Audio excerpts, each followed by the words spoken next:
মাথা থেকে নামাও। তার চেয়ে বরং অফিসের মনিতোষকে বলে দিচ্ছি তোমার চাকরির একটা ব্যবস্থা করে দেবে। তুমি বুঝতে পারছো না, আজকাল ফটোগ্রাফিটা একটা অন্য লেভেলে পৌঁছে গেছে। ভালো ফটোগ্রাফার হতে পারলে অনেক অনেক টাকা রোজগার করা যায়। আবার সেই গোয়া তুমি একটা কথা কান খুলে শুনে রাখো, তুমি যদি ওসব আজে বাজে দিকে পা বাড়াও তাহলে এ বাড়িতে তোমার খাওয়া জুটবে না। কিন্তু কোনো কিন্তু নয়, এই আমার ফাইনাল ডিসিশন। জানতাম বাড়িতে আমার কথা কেউ মানবে না। সে কবে থেকে আমার শখ আমি ফটোগ্রাফি করব, তার জন্য আমি পকেট মানি বাঁচে একটা ক্যামেরাও কিনলাম। কিন্তু সবার ইচ্ছে যদি এভাবে পূরণ হয়ে যেত তাহলে তো ওই বাংলা ছেড়ে কাউকে বাইরেই যেতে হতো না। এই বাংলাতেই আস্ত ট্যালেন্টের কারখানা হতো, বুঝলি? আরে রনিদা, তুমি এখানে কবে এলে? এই তো আজ সকালে ব্যাঙ্গালোর থেকে এলাম। এবার বলতো তোর প্রবলেমটা কোথায়? আর বলো না রনিদা, আমার প্যাশনকে কেউ গুরুত্বই দেয় না বাড়িতে।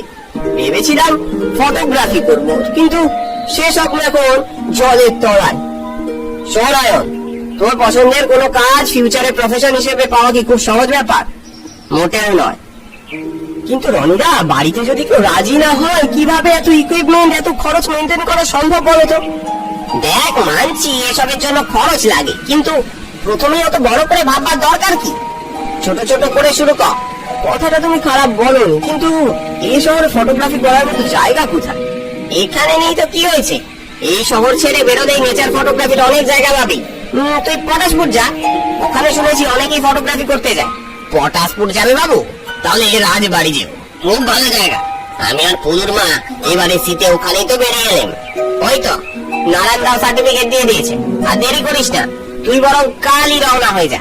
হ্যাঁ তবে বাবু, ওখানে যাবার জন্য কেউ কোনো ট্রেন বা বাস পাবেনি। কেন? ওখানে তো ট্রেনের স্টেশন কিংবা বাস স্টপ এখনো হয়নি। তবে ম্যাটাডোরে করে গেলে 2 ঘন্টায় পটাশপুর পৌঁছে যাবে। ম্যাটাডোর? আচ্ছা শোনো, অত ঝামেলা করার দরকার নেই। তুই বাইক চালাতে পারিস? হ্যাঁ, মানে বিতান শিখিয়েছিল। সে যাই হোক, আমি যদি তোকে আমার বাইকটা একদিনের জন্য ধার দিই, তুই বাড়িতে ম্যানেজ করে নিতে পারবি? রনিদা, তুমি আমি বাইক দেবে? তাও নিশ্চয়ই পারবো। ব্যাস, তাহলে ওই কথাই রইল।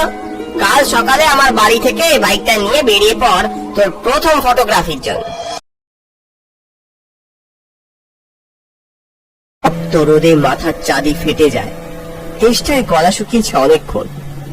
একজন লোকে আসতে দেখে বাইকটা দাঁড় করালাম। দাদা শুনছেন?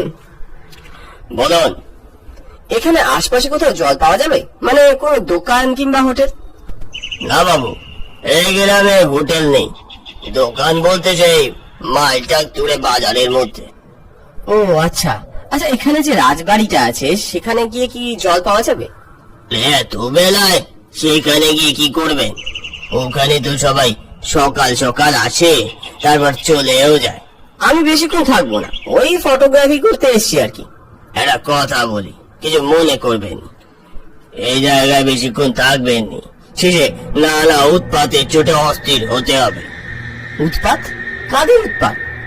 না, ওই রাতের বেলা নানা রকম বিপদ আপদের কথা বলছিলাম আর কি।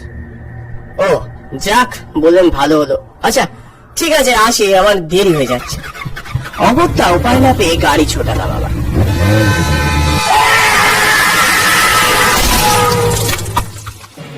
আজকের বিশেষ খবর। পটাশপুর হাইওয়েতে এক বাইক আরোহীর সাথে একটি 10 চাকা লরির ভয়াবহ দুর্ঘটনা ঘটে। ঘটনাস্থলে বাইক আরোহীর মৃত্যু হয়। মৃত বাইক আরোহীর মাথা থেতলে যাবার কারণে তাকে এখনো শনাক্ত করা সম্ভব হয়নি। এটা তো আমার বাইক, তার মানে অয়নের অ্যাক্সিডেন্ট হয়েছে, ও মারা গেছে। এটা কি করলাম আমি? নিজের হাতে একজনকে মৃত্যুর দিকে ঠেলে দিলাম। এখন আমি ওর বাড়ির লোককে কি জবাব দেব? ওর বাড়িতে এই খবরটা দেওয়া ঠিক হবে? না না না, আমায় এক্ষুনি এখান থেকে যেতে হবে। এই যে কেউ আছে, আমায় কেউ হেল্প করুন না প্লিজ। আশপাশে কাউকে চোখে পড়লো না, শুধু চারদিকে ঝোপ জঙ্গল আর কালো অন্ধকার। আমার এই জায়গায় বাঁচানোর মতো কাউকে পাবো বলে মনে হলো না। ওই লোকটার কথা শুনে তখনই যদি ব্যাক করতাম তাহলে হয়তো এমন বিপদ হতো না। জানি না রনিদাকে কি জবাব দেব, আর তারপর বাড়িতেই বা কি হবে তা কে জানে। বাপরে, কেঁদো শিয়ালের আওয়াজ মনে হয়। এমন নির্জন জায়গায় এত নিশুতি রাত আমি কোনোদিন ফেস করিনি। হাঁটতে হাঁটতে চোর কাঁটায় আবার আহত হলাম। টর্চের আলো যত দূর যায় শুধু শূন্যতা আর শূন্যতা। আরে ওখানে ওটা কি? আমার সামনে উদয় হলো আস্ত একটা বিশাল ইমারত, হলুদ বর্ণের। পিছনে জঙ্গলের ফাঁক দিয়ে আলোর ঝলকানি এলো। তারপর তুমুল জোরে মেঘের আস্তনাদ। আবার এক ফোঁটা দু ফোঁটা করে বৃষ্টিও শুরু হয়েছে দেখছি। আর উপায় নেই, আমায় আজ রাতে কোনো একটা ব্যবস্থা করতেই হবে, নয়তো ভয় আর বৃষ্টি নিঘাত মারা পড়ব। বাড়ির সদরে কোনো দরজা নেই দেখছি। এখানে কেউ থাকে না নাকি? সামনে শ্বেত পাথরে খোদাই করা বড় বড় কালো হরফগুলো দেখলাম, পটাশপুর রাজবাড়ি। ও, এখানে তো আমি আসতে চেয়েছিলাম, কিন্তু কিন্তু কেঁপে উঠলো আবার। আমি আর নিজেকে সামলাতে পারলাম না, দ্রুত পায়ে ভিতরে ঢুকলাম। দালানের উঁচু উঁচু চুন সুরকে খসে পড়া থামগুলো যেন আমায় গিলে খেতে এলো। সামনে কোথাও ছোটখাটো ঝাড় লণ্ঠনে টিমটিম আলো জ্বলছে। হতে পারে এখানে কেউ বা কারা আছে। এদিকে বৃষ্টির বেগ বেড়েছে, তাতে আমার সারা শরীর ভিজে একসা। কি ঠান্ডা, মনে হয় জ্বর এসছে। ঠিক তখন চোখ গেল ডান দিকের একটা জানলার কাছে। মস্ত জানলার কাজটা ভাঙা। মনে হয় না এ মানুষের কাজ হবে, হতে পারে কুকুর কিংবা শেয়ালের কাজ।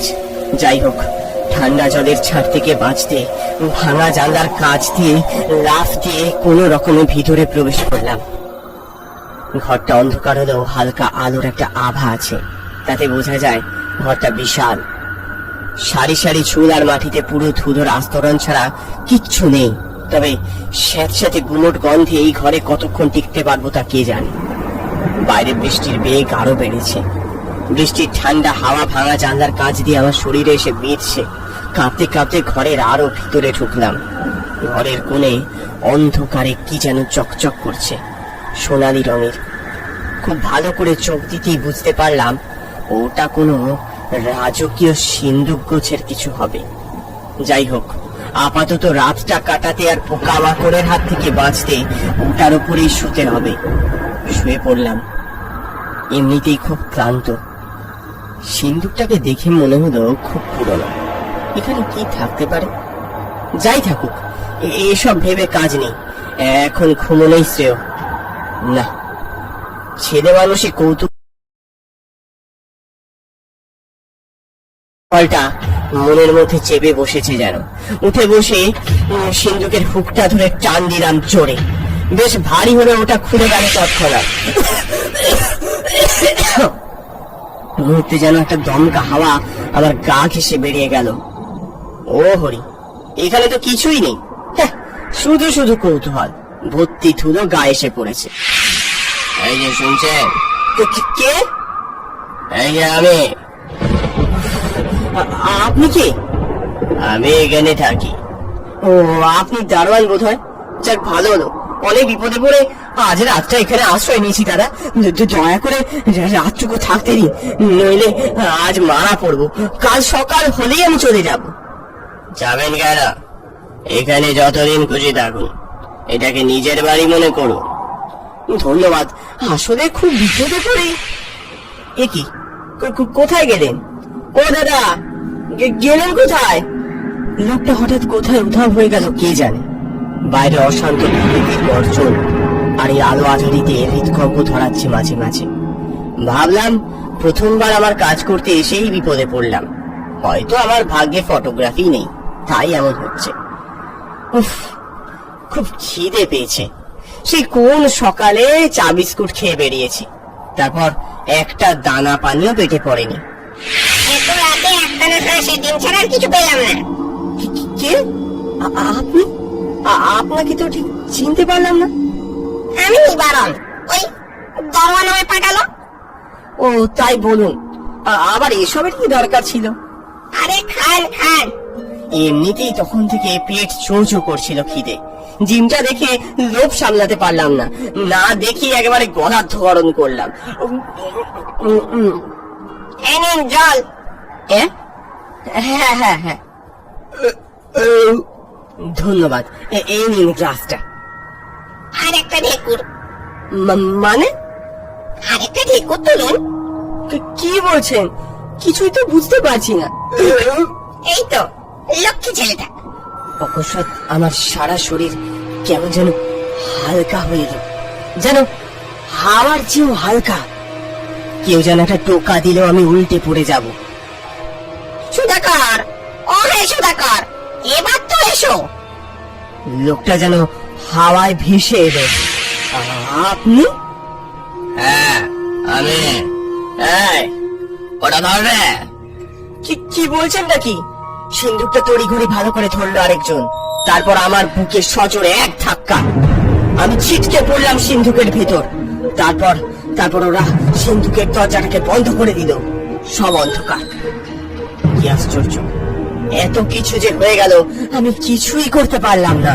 আমার হাত পা যেন এখন হালকা হাওয়ার মতো। তবে এইটুকু বুঝলাম, এখানে চিৎকার করে কোনো লাভ নেই। জায়গাটা নির্জন, আর এরাও কোনো সাধারণ মানুষ নয়। নে এবার তাড়াতাড়ি নিয়ে চ। কোথায় যাব? কোথায় আবার?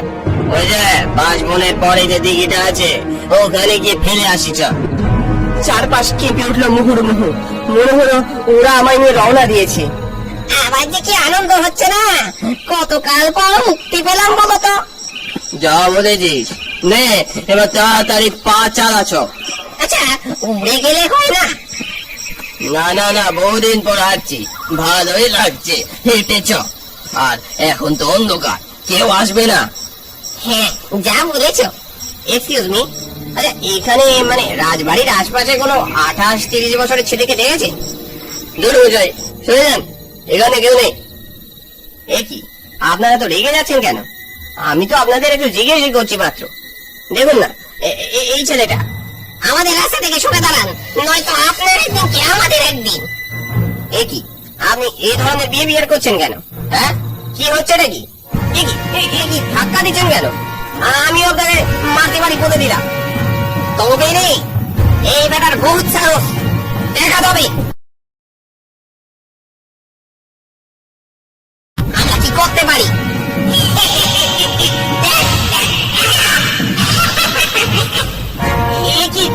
কি আপনারা, ওরে বাবারে,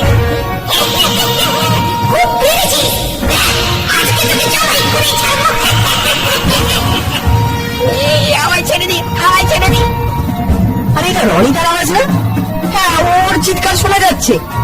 এই আমার শেষ সুযোগ, আমাকে সর্বশক্তি দিয়ে ওকে বলতেই হবে, রনিদা, ও রনিদা বাঁচাও। অয়ন, অয়ন তুই কোথায়? এই সিন্ধুকের মধ্যে। ওখানে কি করছিস? আর বলো না, ওরা আমায় ঢুকিয়ে দিয়েছে, আমায় উদ্ধার করো। ঠিক আছে দাঁড়া, চিন্তা করিস না, অয়ন, সব ঠিক হয়ে যাবে।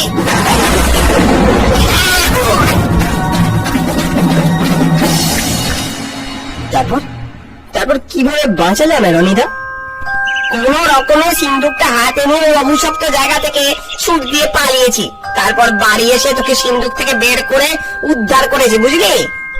পরে শুনেছি ওই রহস্যময় সিন্ধুকে রাজা তার শত্রুদেরকে খুন করে গুম করে রেখে দিত। হয়তো তুই ওটা খোলাতে ওদের আত্মারা বেরিয়ে এসছে। যাক সে কথা, এখন বলতো তুই হঠাৎ বাইক ফেলে গিয়েছিলি কোথায়?